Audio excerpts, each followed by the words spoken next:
Mali kura hukumu kɔnɔ u y'a kanu ka sariya sunba kura ta parce que o tun laɲinitɔ dɔ a mɛnna a ka ca ni san 20 ye bi depuis président Alpha Oumar Konɛ tile la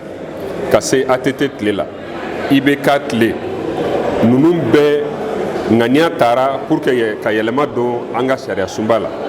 mais sira ma sɔrɔ sigikafɔ caman kɛra min ye conférence d'entente nationale ani dialogue national inclusif ani assise nationale de la refondation k'a fɔ yɛlɛma ka se ka don ni sariya sunba in na pour que gɛlɛya minnu tun bɛ yen an ka se ka olu ta ba la ka fɛɛrɛw tigɛ sariya sunba kɔnɔ min b'a to Mali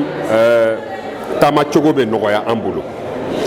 o ŋaniya de timɛni président de la transition chef de l'État son excellence Assimi Goïta a y'a ta k'a don ba la gouvernement fana ye baara ta k'a fɔ ko a bɛ stratégie de vulgarisation fɛɛrɛ fɛn fɛn bɛ tigɛ pour que bɛɛ ka se ka dɔnniya ɲuman hakika sɔrɔ ni sariya sunba in na donc o baaraw kɛra maintenant an bɛ ka o de bila sen na bi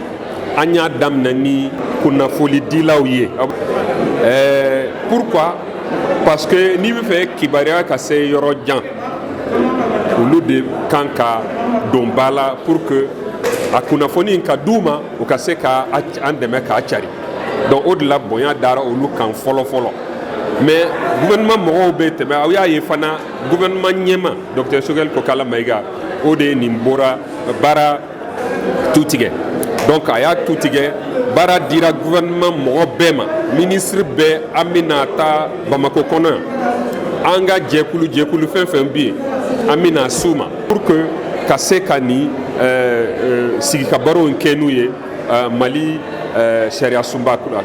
hali an ka mɔgɔ ninnu bɛ jamana kɔ kan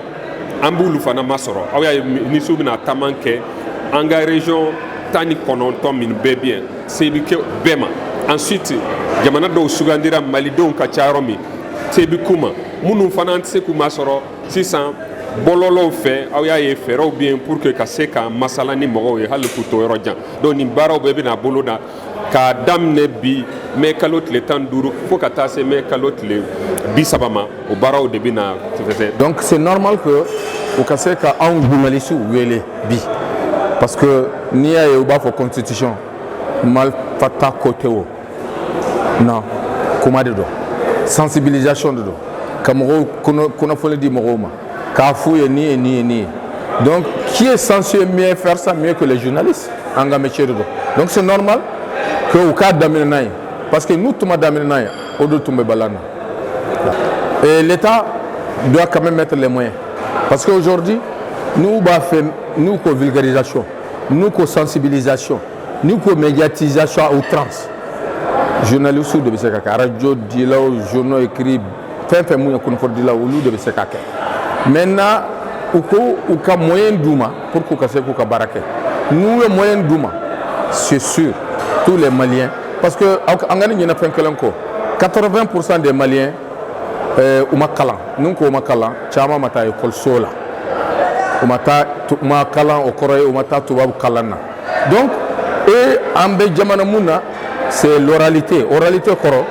c'est-à-dire kuma de bɛ don mɔgɔw fɛ ka tɛmɛ sɛbɛn kan donc maintenant an mun ye médiaw mɔgɔw ye an mun ye journalistes ye an mun ye radiotigiw ye an mun ye kumakɛlaw n'an ye fɛn fɛn fɔ mɔgɔw bɛ da la parce que u dalen b'a la et a bɛ se a se yɔrɔ la.